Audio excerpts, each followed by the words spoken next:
Lo dijo él. A primera hora. A ver, quiero hablar de este tema.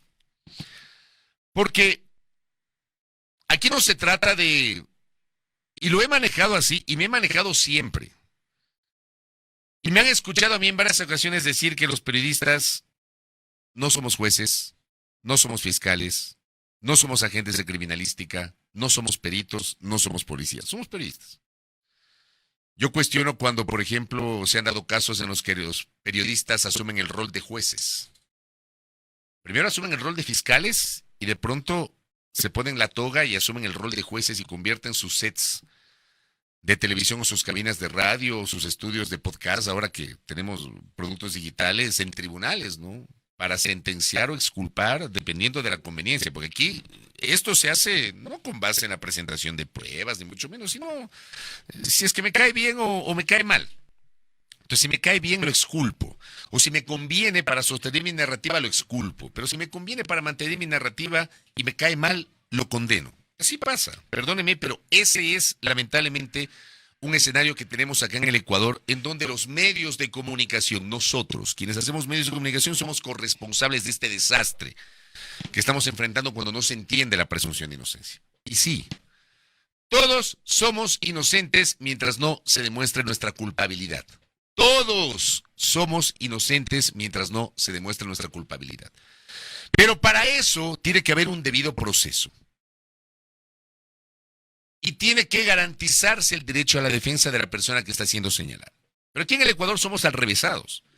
Entonces, todos somos culpables en la lógica ecuatoriana, mediática, política, dentro de esta polarización y del sectarismo. Todos somos culpables mientras nosotros demostremos de inocencia. Porque resulta que en el mundo real tienen que demostrarnos nuestra culpabilidad. Mientras tanto gozamos de la presunción de inocencia. Pero aquí como somos alrevesados, nosotros somos culpables y tenemos que demostrar nuestra inocencia, lo que es un absurdo. Pero así nos manejamos. Dicho esto, a mí no se me ocurriría decir, por ejemplo, que los dos jueces de la Corte Constitucional que están siendo señalados a partir de la publicación de un medio de comunicación, me refiero al doctor Ali Lozada y al doctor José Luis Terán, son culpables e inocentes. Por supuesto que ellos gozan de la presunción de inocencia. Pero ayer ya estos dos jueces les empapelaron, les señalaron. Resulta que ayer ellos se enteran por la prensa de que la Contraloría General del Estado ha enviado información sobre supuestas inconsistencias de sus declaraciones patrimoniales a la Fiscalía General del Estado. Se enteran por la prensa. Y eso lo devela Ali Lozada. Y me van a disculpar, eso no está bien. No está bien. No está bien porque ¿saben qué? Independientemente de que si los dos jueces efectivamente no han demostrado el origen de su patrimonio, si la Contraloría ha detectado que hay cuestiones que no han podido demostrar y decide enviar a la Fiscalía General del Estado, el solo hecho que ellos no se hayan enterado oficialmente, sino a través de la prensa, ya supone un episodio que atenta contra su presunción de inocencia, pero además, ¿saben para qué sirve? Sirve para embarrar su reputación. Porque lo que ayer ha ocurrido es embarrar la reputación de dos jueces. Que como digo, si son responsables, bueno, que haya un debido proceso, un juicio justo, a partir de una investigación en la cual ellos puedan defenderse. Pero eso no ocurre en el Ecuador. Aquí en el Ecuador te asesinan mediáticamente. Aquí en el Ecuador asesinan tu reputación. Aquí en el Ecuador gratuitamente, ya a través de estas cloacas, algunas de ellas, de estos espacios vomitivos que nacen y se presentan como plataformas digitales, asesinan tu reputación. Muchas veces gratuitamente. ¿Por qué? Porque no estás alineado. Porque dices algo que no le gusta o tomas decisiones que no les gusta al poder político de turno y no es exclusivo de este momento, pero estamos hablando de este momento. Y esto tiene que parar en algún momento. Entonces, ayer, ¿qué pasó? Bueno, resulta que el mayor diario nacional, periódico respetado a lo largo de más de un siglo, ha cambiado radicalmente su línea editorial.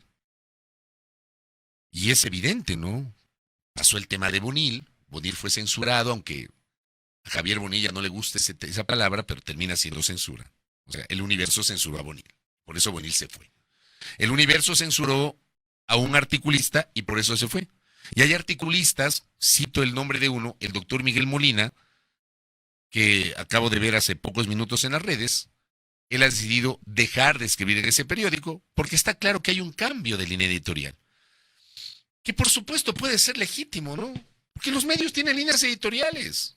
¿Qué es lo que yo cuestiono en este país? Y siempre lo digo, ¿no? Cuando me invitan a conversatorios, a charlas, la academia tiene la gentileza muchas veces de invitarme a conversar con estudiantes, con docentes. Yo siempre les explico que los medios tienen líneas editoriales. El gran problema es que aquí en el Ecuador tenemos una hipocresía tal que no transparentan sus líneas editoriales. Entonces el Universo tiene una línea editorial. Puede estar de acuerdo o no, debería transparentar su línea editorial. Pero si uno revisa las páginas y las publicaciones del Universo, está claro que el Universo ha cambiado su línea de pensamiento. Ha cambiado y ha decidido alinearse, como ocurre con otros medios de comunicación. Pues a mí no me hablen de prensa libre. Yo por eso cuestiono esto. Aquí hay unos que se llenan la boca hablando de prensa libre, pero que de libres no tienen nada. No tienen nada. Entonces, dentro de ese cambio, resulta que este diario, que es uno de los más emblemáticos de este país, ayer se manda una publicación, póngame la primera captura de pantalla, el primer arte. Esto es lo que se manda ayer el Universo. Y lo viralizan en sus redes, ¿no? Contraloría detecta inconsistencias en declaraciones patrimoniales de jueces constitucionales Alí Lozada y José Luis Terán. Esto es lo que se viralizó el día de ayer desde la mañana, muy temprano. Gracias, Dieguito. En la nota dice que los exámenes especiales hablan de montos no justificados e información no reportada. La documentación ya está en manos de la Fiscalía. El cuerpo de la noticia, de Diario El Universo. La Contraloría General del Estado detectó inconsistencias en las declaraciones patrimoniales juramentadas de dos jueces de la Corte Constitucional, Alí Lozada y José Luis Terán. En el primer caso, el del doctor Lozada, quien ejerció además como presidente de la Corte Constitucional y que es uno de los dos sobrevivientes de la Corte Constitucional original del año 2019, él y Carla Andrade. Le sumamos a Raúl Yazac, que en cambio él estaba en el banco de elegibles y se principalizó el año anterior tras la renuncia de Teresa Núquez. Dice que el doctor Lozada no ha justificado más de $25,000 en entidades financieras nacionales y del exterior. En tanto que el doctor Terán, sobre él, se observó que no pudo justificar documentadamente el origen de más de $70,000, una parte encontrada en algunas de sus cuentas bancarias y otra usada para pagar una deuda bancaria de tarjetas de crédito. La Contraloría derivó los informes de sus exámenes a la Fiscalía para que investigue. Entonces aquí habla del juez constitucional Alí Lozada. No justificó más de $25,700 en su declaración patrimonial, según informe de la Contraloría. La Contraloría determinó inconsistencias en el análisis de 7 declaraciones patrimoniales del juez de la Corte Constitucional Alí Vicente Lozada Prado, al establecer que no se justificó el origen de $7,184,57 y 17,173,560 pesos chilenos, es decir, $18,547, y pidió a la Fiscalía investigar. El informe al que tuvo acceso Diario El Universo revela además que el patrimonio del magistrado creció de $310 creció en más de $310 entre 2020 y 2025. O sea, dice que en 5 años creció más de $300,000 el patrimonio del doctor Lozada. El hallazgo en el informe de Lozada, quien fue presidente de la Corte del 10 de febrero del 2022 al 18 de marzo del 2025, consta en un informe al que tuvo acceso este diario, El Universo, y que fue elaborado tras un examen especial al periodo comprendido entre el 1 de enero del 2020 y el 30 de noviembre del 2025. En el examen se consideraron las 7 declaraciones patrimoniales juradas del juez, y ahí aparecen las fechas, ¿no? En esta sesión de control también se analizaron los activos y pasivos de la cónyuge del juez en el periodo comprendido entre febrero del 2021 y noviembre del 2025. Bueno, y ahí se explica qué significa las diferencias no justificadas, que se concentra en el componente disponible en entidades del sistema financiero, entidades financieras en el exterior y otros, que agrupan los recursos en cuentas bancarias tanto en Ecuador cuanto en el exterior. En Ecuador, el organismo de control estableció que parte de los depósitos registrados en cuentas del juez y de su cónyuge no pudo ser respaldada con documentación para verificar su origen. En el exterior, el análisis se centró en las cuentas del Banco de Chile, donde también se identificaron acreditaciones y sustento documental suficiente. A esto se suma que el magistrado no presentó medios de verificación para justificar el incremento de aportes en un fondo de pensiones de Chile por $1,382.80, valor que consta en las declaraciones patrimoniales. Bueno, y ahí se habla un poco del análisis de los ingresos. Es una nota bastante extensa. Hablan de movimientos no identificados, diferencias por $7,000 en Ecuador. No estamos hablando de millones, tampoco voy a minimizar, pero eso es lo que dice el reporte que publica El Universo, que es una nota extensa, pero muy extensa.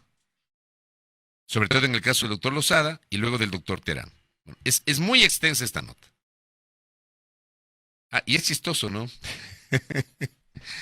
Ahorita me acabo de dar cuenta que ponen una fotografía del doctor Terán con la asambleísta Viviana Veloz, que se desempeñó como presidenta de la asamblea durante el acto de posesión de marzo del 2025. O sea, perdóneme, pero esto también trata de posicionar una narrativa. Esto es más o menos como cuando me acuerdo que publicaron una fotografía de Gabriela Rivadeneira con Carlos Polit y dijeron que Gabriela Rivadeneira, siendo presidente de la asamblea, le había condecorado a Polit, cuando esa fotografía correspondía a la posesión de Polit luego del proceso de selección del Consejo de Participación Ciudadana. Las fotografías y las imágenes también generan percepciones. Entonces, muy convenientemente publican una fotografía de la señora Veloz con el doctor Terán. Qué raro, ¿no? No publican la fotografía de la posesión del doctor Ali Lozada cuando quien ejercía la presidencia de la Asamblea era otra persona en 2019. Para que vean cómo imperan estas narrativas para crear o posicionar imaginarios. Lo que pasa acá en el Ecuador. Pero bueno. ¿Qué pasa después de esta publicación? Reacciona el juez Ali Lozada Prado con 2 posts. Él hace un comentario o un reposteo con cita, como hablamos en el mundo digital, sobre la publicación en redes de Diario El Universo y dice lo siguiente. Póngame los posts del doctor Lozada.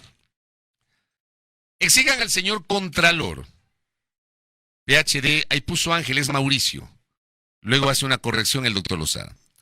Que explique cómo es que la Contraloría filtra un medio de comunicación un informe que no me ha notificado. Esto en cualquier país decente es demasiado grave e interpela a la máxima autoridad de esta institución. 2. Lean con atención y simple sentido común la nota. Más allá del titular escandaloso, porque el titular es, obviamente, o sea, estos 2 jueces son corruptos. Eso es lo que te lleva a pensar el titular. Verán que me señalan por montos ridículos y por razones ridículas. La nota deja claro que he justificado documentalmente todo, pero a la Contraloría le faltan papeles y le faltan sellos, dice el doctor Ali Lozada Prado. Frente a esto, aparece un comunicado por parte de la Contraloría General del Estado, porque claro, alguien filtró estos documentos. La Contraloría dice, no, nosotros no filtramos. Póngame el comunicado de la Contraloría, por favor, Dieguito. Entonces dice que respecto de la publicación de Diario El Universo, este organismo de control aclara que dicha información no ha sido entregada a este medio de comunicación y desconoce la fuente de la misma. Bueno, alguien lo filtró. Si no fue la Contraloría, fue la Fiscalía. Una de las 2 instituciones. O sea, eso no es que aparece así nomás. Alguien filtró esa información. Y lo hacen para afectar la imagen de 2 jueces. Así de simple. Ahí explica que actúan, la típica que hacen las instituciones, ¿no? Que actúan en estricto apego a la ley y a la Constitución. Yo tomo con pinzas eso, en serio. Porque aquí las instituciones dicen actuar en estricto apego a la ley y a la Constitución y resulta que no lo hacen. Su labor no se rige por ningún tipo de presión ni conflictividad política. Las acciones de control que desarrolla esta entidad son sistemáticas y técnicas. En este caso puntual de los exámenes de declaraciones patrimoniales juradas, a partir del año 2024, desde la gestión del doctor Mauricio Torres, se ejecutan en distintas entidades de todas las funciones del Estado, incluyendo el Ejecutivo, Legislativo, Judicial, Electoral, Función de Transparencia y Control Social y gobiernos locales.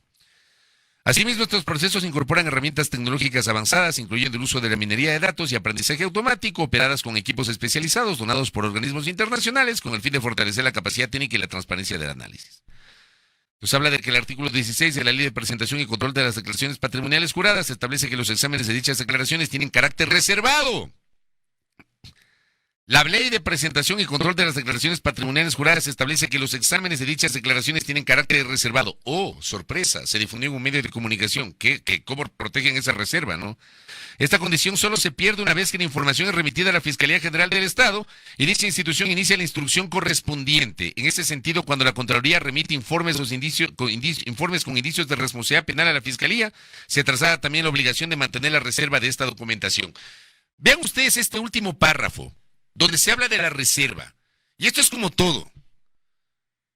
Aquí en el Ecuador, y por eso empecé hablando de que aquí todos somos culpables mientras nosotros no demostremos que somos inocentes. Aquí no se nos respetan los derechos fundamentales, aquí no se respeta la presunción de inocencia, aquí no se preserva, no se cuida la reserva de las investigaciones. Y aquí se las difunde, se las filtra, y lo hacen las instituciones. A mí no me vengan a decir y a invocar los artículos de la ley. Pues está claro que no lo respetan. Y eso no es exclusivo de hoy, por si acaso. Eso ya se hizo antes. Filtrar determinada información a ciertos medios, o a ciertos periodistas, o a ciertos influencers, o a ciertos opinadores, para generar estas publicaciones y asesinar la reputación de la gente. Porque ese es el principal objetivo. Aquí puede ser que el doctor Lozada y que el doctor Terán sean inocentes.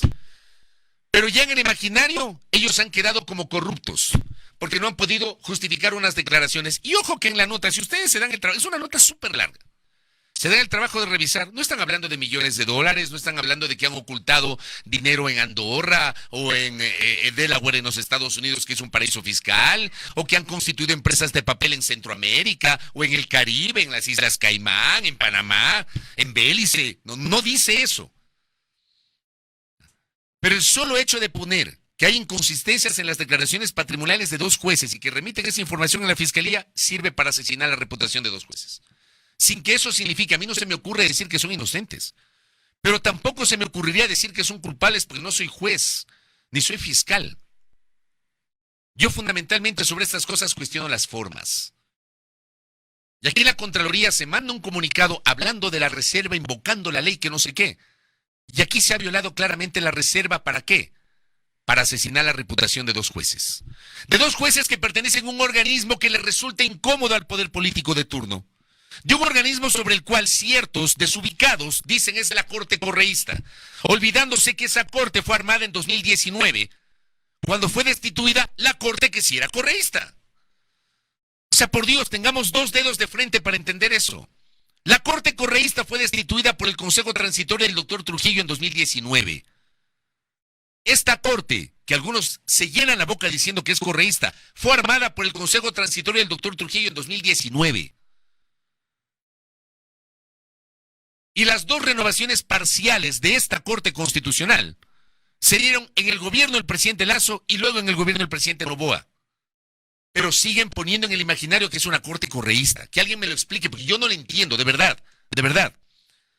Y siguen insistiendo que es una corte correísta, que es una corte opositora y que es una corte obstruccionista.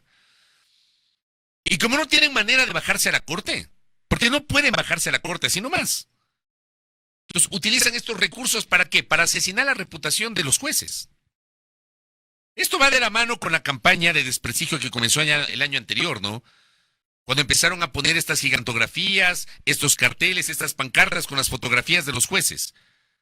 Casi elevándolos a la categoría de capos del crimen organizado. Eso ya lo hicieron el año anterior. ¿Para qué? Para asesinar la imagen de los jueces. Si mañana o pasado el doctor Lozada, el doctor Terán o cualquier otro juez no puede justificar algún tipo de incremento extraño de su patrimonio, bueno, para eso están los procesos.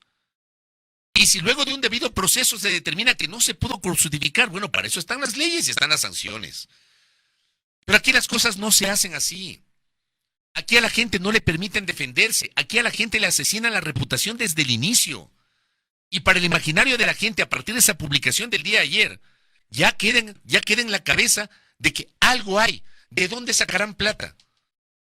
¿Por qué no puede probar el origen de $7,000 o de $18,000?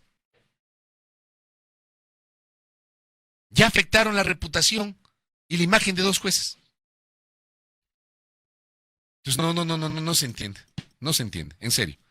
Yo al menos soy absolutamente crítico sobre este tipo de cosas. Esto de la reserva, se llenan la boca defendiendo la reserva, ¿Cuántas veces no han filtrado desde la Contraloría y desde la propia Fiscalía información a ciertos colegas? O han publicado en ciertas plataformas estos medios inauténticos, como le llaman a Alfredo Velasco de los usuarios digitales, medios inauténticos. ¿Para qué? Para generar ahí viralidad y para posicionar narrativas y para afectar la imagen de la gente. Entonces no hay derecho. No hay derecho a que aquí no podamos recibir un trato justo. Y si cometemos una incorrección, que nos permitan defendernos en donde corresponde, en los tribunales, no en los medios de comunicación. Esto es lo que pasó el día de ayer. Yo quiero, por ejemplo, recapitular la nota de Jackie Rodas de Coavisa, que es el último video que le envié, Dieguito. Vamos a escuchar la nota de Jackie Rodas y luego vamos a escuchar una declaración del Contralor entrevistado por Carlos Vera en Radio Centro Digital el día de ayer.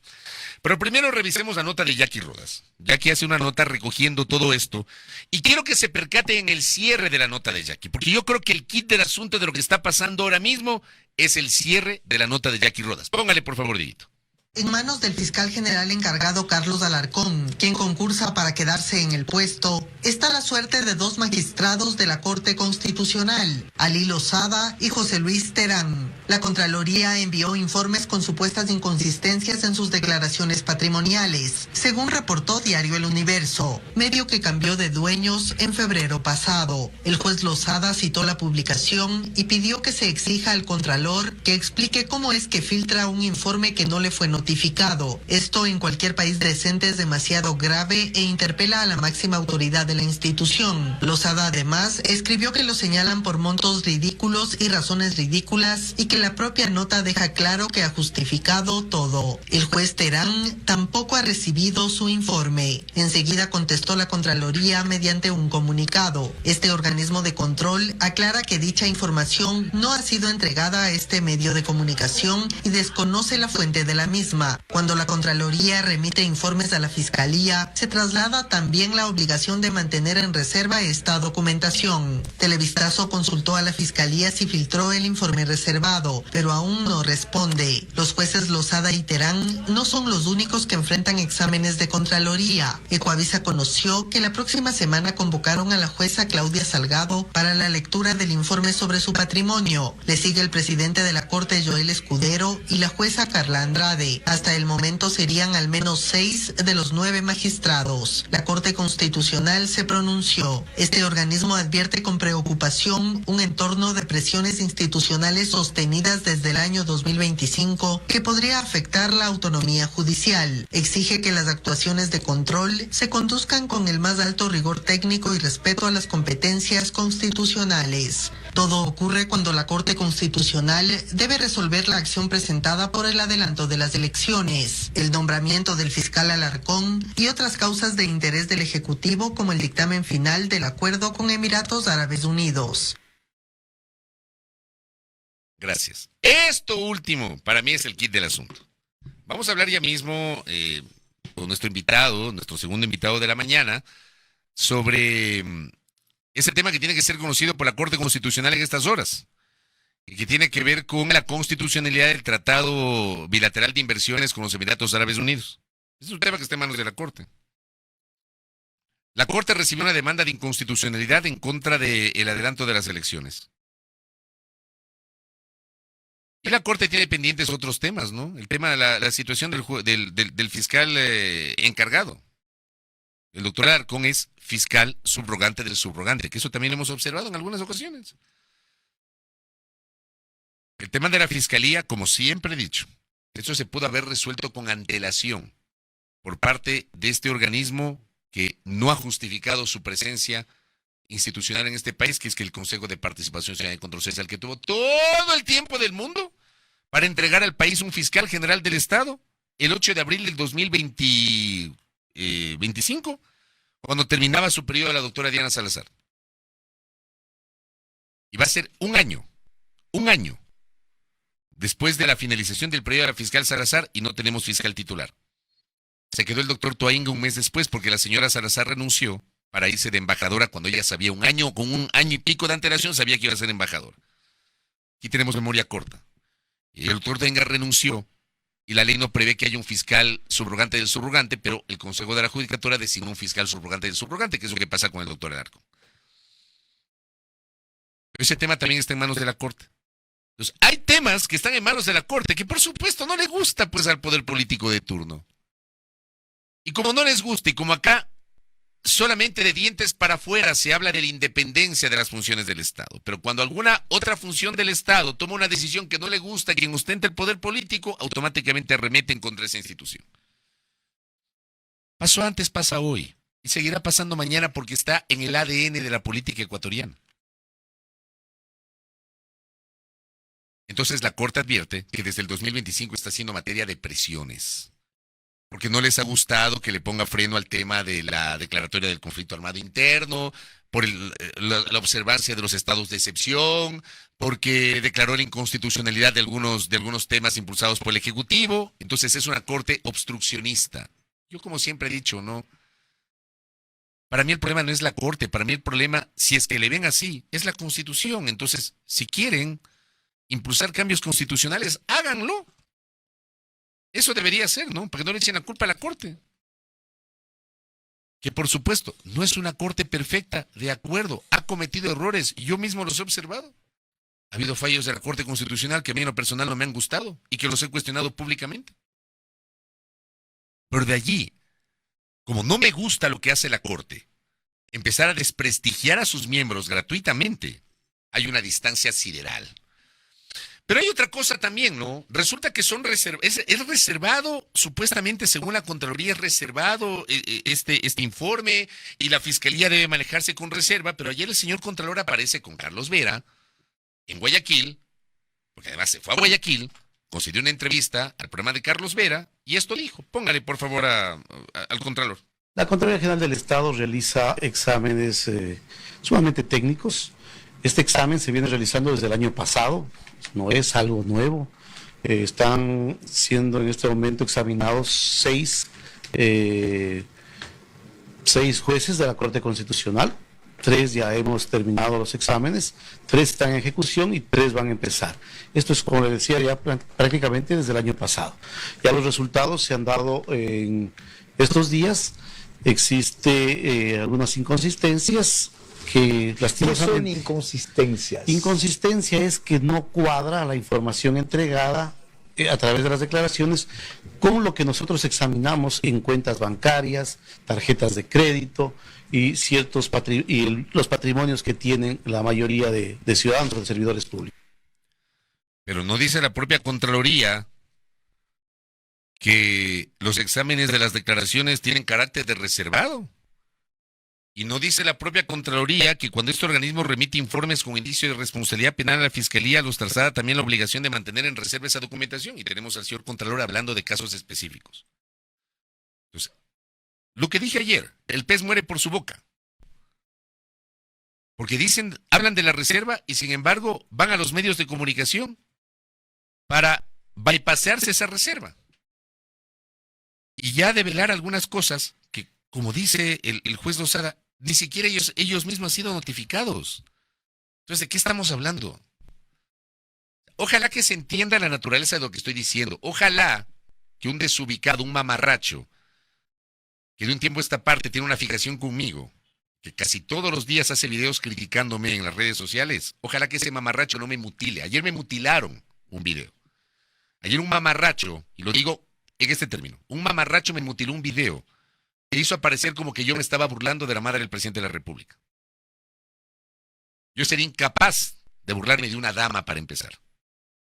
Por más que tenga alguna diferencia política, ideológica, todo lo que ustedes quieran. Yo sería incapaz de burlarme de una dama. Sería incapaz de burlarme de una autoridad. Yo no lo hago. Yo hago crítica periodística acá. Yo no me burlo de la gente.